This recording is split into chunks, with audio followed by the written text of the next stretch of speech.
connais, c'est Edith, dans Soso Kitchen. Ça fait plaisir pour la première vidéo. Moi, je dis nous merci un peu. Et le collier là, c'est Diri Djon Djon. Ok? Il est réellement facile. So, premièrement, moi, j'ai du riz, moi, j'ai pois, moi, j'ai persil, moi, j'ai piment, moi, j'ai l'ail. Et bien là, c'est celle-là. Et bien ça, c'est Djon Djon.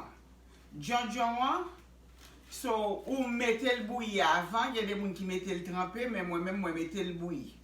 So, ça dépend. Si vous voulez du riz à noir, il y a des gens qui remettent noir, il y a des gens qui ne remettent pas tellement noir. So, ou mettez le bouilli ou coulez. So, premièrement, ça m'a fait, m'a mettez.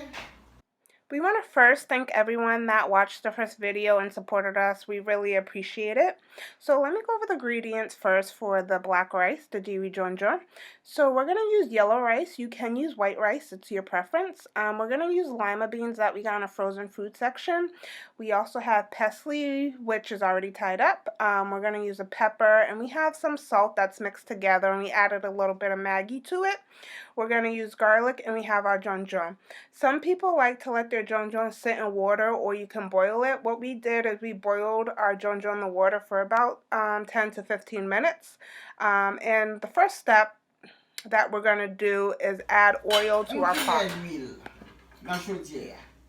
Un gros cuillère d'huile. OK?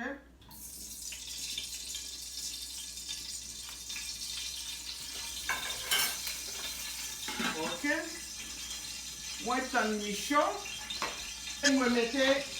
We are going to add 2 crushed garlic cloves to the oil, and we're going to wait till it turns brown. Some people like to add a piece. We're going to add a garlic. We feel like that's where the flavor comes from for the rice. Pour Diri, tel Diri, nous pas besoin de pile épices. Des gens qui pilent en pile épices, mais moi-même pas pile en pile épices. Tel Diri, c'est dans garlic là. Autant garlic là, c'est viré pour les brown, pour le jaune. Là, vous filmez le brown, et puis pour là, vous mettez glow. Now we're going to add our black water to the pot. We're going to add 3 cups of water. So what we're using right now, the measuring cup is 2 cups, but you didn't see it. She's going to actually add another cup, so that makes it 3 full cups.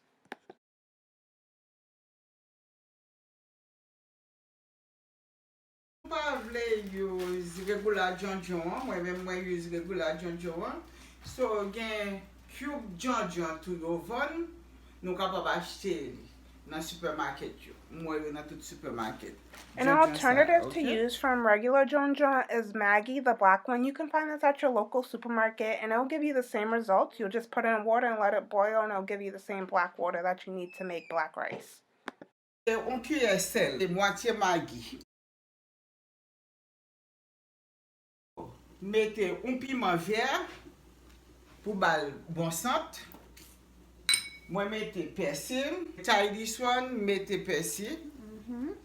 And then pour pois, vous faites la n'importe pois vous voulez. Moi mettez une tasse pois. Vous capable mettre 2 tasses pois, vous capable mettre moitié tasse pois. As you can see, we're adding all our ingredients to the pot. We're using green lima beans that we got from a frozen food section. We are going to use about 1.5 cups of lima beans. You can use more, you can use less. Okay. With this amount of water, we're going to add half the amount of rice, so about 1.5 cups of rice. We like our rice fluffy, so that's why we have more water than we have rice. But if you prefer your rice not to be as fluffy, you would just put less water. And once again, this all depends on your preference. So, maintenant de l'eau à bouillir pour mettre du riz là-dedans. OK? D'accord. Merci.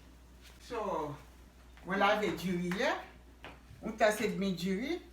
Il y a des gens qui cuisent du riz blanc, il y a des gens qui cuisent du riz jaune. Moi, je mets du riz jaune pour du riz à pois. So after we put in all our ingredients, we waited for the water to get hot and like boil a little. So now we're gonna add our rice. She already washed the rice off camera, and then when she adds the rice, she's just gonna mix it in, and she's just right now tasting to see if it has salt. Moi taste pour moi s'il y a enough sel. Oui, li gen enough sel, li bon. So koulye la map tan mi pou l'bouillir, pour le sèche, et pour mettre un petit huile encore. Moi capable mettre un petit oignon, m'racher ou relais ça ou racher la dé. Et nous tan ni bouillir pour 10 minutes. So, map tan ni bouillir pour le cuire, and then Diri Djon Djon préparé. Okay, Put the top back on the rice and let the rice simmer. We have our stove at about 6 when we're doing this. And then once we take the top off, we're going to add some oil and fresh onions. You don't have to add the onions, it's based off of your preference and if you want to add that. So, koulia sa nap fait, ou capable mettre un petit oignon, mais souvli. So, moi-même, moi aime ça, c'est souvli. Li bal bon taste, li bal bon goût, souvli. Ou mettez un petit oignon, coupez oignon, on mettez là-dedans. Ok? Pas un pile oignon, mais si vous voulez. Tout ça, moi, dit nous, les n'a fait manger si nous voulons.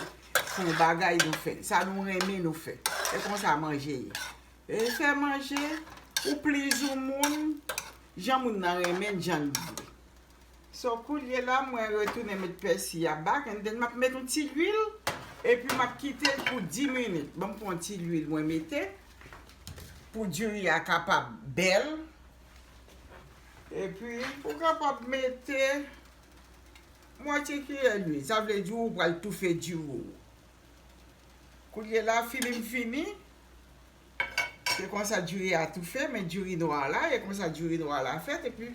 So we put some additional oil. Now we're going to turn the stove down. We're going to put it to about 3, and this will let the rice slowly cook. And if you like gratin, which is the bottom of your rice, to be burnt a little, this is the time it will happen. So we're going to do this about for 10 minutes. If you want more gratin, you can put it for a bit longer.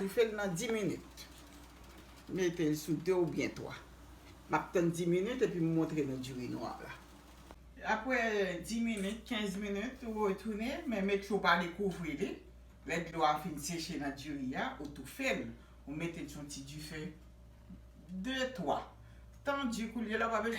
So when the rice is steaming, especially when it's on the low heat, you want to make sure that you do not uncover the pot. You want to make sure you wait until it's done. And when you open it, the first thing you're going to remove is your pepper and your parsley that will stay on top of the rice when it is cooking and steaming.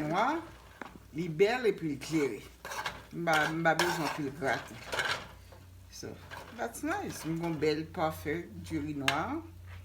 And then coulier là, je dis non bagay. Même qui jeune, qui gen ti moun, ça nous fait si nous gen deux. Apprendre pour vivre bien. Les n'a fait manger, make sure une responsable pour table.